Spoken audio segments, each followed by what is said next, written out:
Hi friends, అందరికీ నమస్కారం. నేను మీ శ్రీకాంత్. Pawan Kalyan alias package Kalyan. ఆ ప్యాకేజ్ కళ్యాణ్ అని ఎందుకంటారో 2 నిమిషాల్లో మీకు చెప్తాను. ఈరోజు ఆయన అఫీషియల్ పేజ్లో ఒక పోస్ట్ పెట్టాడు. ఈరోజు ఆంధ్రజ్యోతి ఆఫీస్ మీద జరిగింది దాడి. ధర్నాకి దాడికి తేడా తెలియనటువంటి వ్యక్తి ఇతను చెప్పేవన్నీ అబద్ధాలే. ఆడ ధర్నా చేస్తుంటే దాడి జరిగిపోయింది, ఇది అప్రజాస్వామికం. రాధాకృష్ణ అంట విశ్లేషణ ఇచ్చాడంట.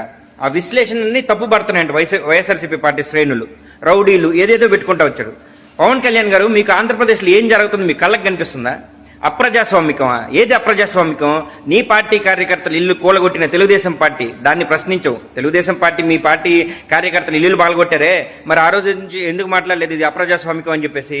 ఒక ఆడ కూతురు రోడ్డుకి న్యాయం చేయన్నా అంటుంటే ఆ కూతురు కనీసం సమాధానం చెప్పావా? ఎటు వెళ్ళిపోయావు? కనిపించవు, అజ్ఞాతంలోకి వెళ్ళిపోయావుగా. మరి నీ పార్టీ నాయకులే గుండాల్లాగా కర్రలెత్తుకుని రోడ్ల మీద ఒక మహిళను పట్టుకుని కొడితే ఆ రోజు వచ్చి మాట్లాడవే ఇది అప్రజాస్వామికం అని చెప్పి. ఈరోజు చంద్రబాబు నాయుడు గారు దగ్గర ప్యాకేజ్ బాగా ముడుతుంది కాబట్టి చంద్రబాబు నాయుడు గారిని ఎవరైనా అన్నా, లేదంటే తెలుగుదేశం పార్టీని ఏదైనా విమర్శించిన వెంటనే వచ్చేస్తావు. అందుకు నిన్ను దత్తపుత్రుడు, ప్యాకేజ్ స్టార్ అనేది ఎందుకో తెలుసా? ఇందుకే పవన్ కళ్యాణ్ గారిని ప్యాకేజ్ స్టార్ అనేది. వాళ్ళ పార్టీ కార్యకర్త నూజివీడులో కార్యకర్త చనిపోయాడు.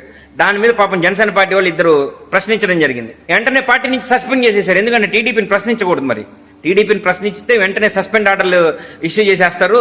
వాళ్ళ పార్టీ కార్యకర్తలు ఇల్లు కొడితే ఈయన ప్రశ్నించడు, అప్రజాస్వామికం. ఈరోజు ఈయన ఏబిఎన్ ఆంధ్రజ్యోతి రాధాకృష్ణ గారు మాట్లాడినటువంటి అంతా దాన్ని విశ్లేషణ ఇచ్చాడు. ఏమన్నాయా విశ్లేషణ ఇచ్చిందా? పార్టీ కార్యకర్తలు వైఎస్ఆర్సీపీ పార్టీ వాళ్ళంతా కూడా జగన్మోహన్ రెడ్డి గారు చెప్తే వాళ్ళ పిల్లల్ని తీసుకెళ్లి మార్చి చెల్లెళ్ళు అని చెప్తే పెళ్లిళ్ళు చేసేస్తారు అనేది విశ్లేషణ అంటావా? మరి నిన్న అనొచ్చా మేము చంద్రబాబు నాయుడు గారి డబ్బులు తీసుకుని నువ్వు కూడా మీ భార్యని ఈ విధంగా చేస్తున్నావేమో, అందుకే నీకు అది కరెక్ట్ అనిపిస్తుందేమో ఇట్లాంటి మాటలు మాట్లాడుతున్నావు. చంద్రబాబు నాయుడు గారిని అంటే మాత్రం వెంటనే ముందుకు వచ్చేస్తాడబ్బా. ఇదబ్బా దత్తపుత్రుడి కథ, తెలుసుకోండి. వైఎస్ఆర్సీపీ పార్టీ మాత్రం కోరుకునేది ఒకటే, ఏబిఎన్ ఆంధ్రజ్యోతి రాధాకృష్ణ క్షమాపణలు, బహిరంగ క్షమాపణలు చెప్పి తీరాలా. అయ్యా పవన్ కళ్యాణ్ గారు, ఇంకొక మాట కూడా అడుగుతున్నా. దాడి అంటున్నావు, దాడి ఏంటండి? గతంలో సాక్షి ఛానల్ ఆఫీస్ మీద చేశారు చూసావా, అది దాడి. ఇది ధర్నా. దాడికి ధర్నాకి తేడా తెలియని బతుకుతున్నావు నువ్వు ఆంధ్రప్రదేశ్లో. 2029 ఓటుతో మాత్రం మిమ్మల్ని ఓటుతో కొడతారు జనాభా. దేంతో కొడతారు? కడపళ్ళు అయితే మెటితో కొడతాం అంటారు కదా, కానీ ఓవరాల్గా ఓటుతో కొడతారు. రాజకీయ చరిత్ర లేకుండా పోతుంది, భవిష్యత్తు అనేది ఉండదు. పవన్ కళ్యాణ్ ఖబర్దార్. ప్రజల్ని తప్పుదారి పెట్టేస్తూ అబద్ధాలు. నీ బతుకే అబద్ధపు బతుకైపోయింది. ఇది ఆంధ్రప్రదేశ్ ప్రస్తుత పరిస్థితి.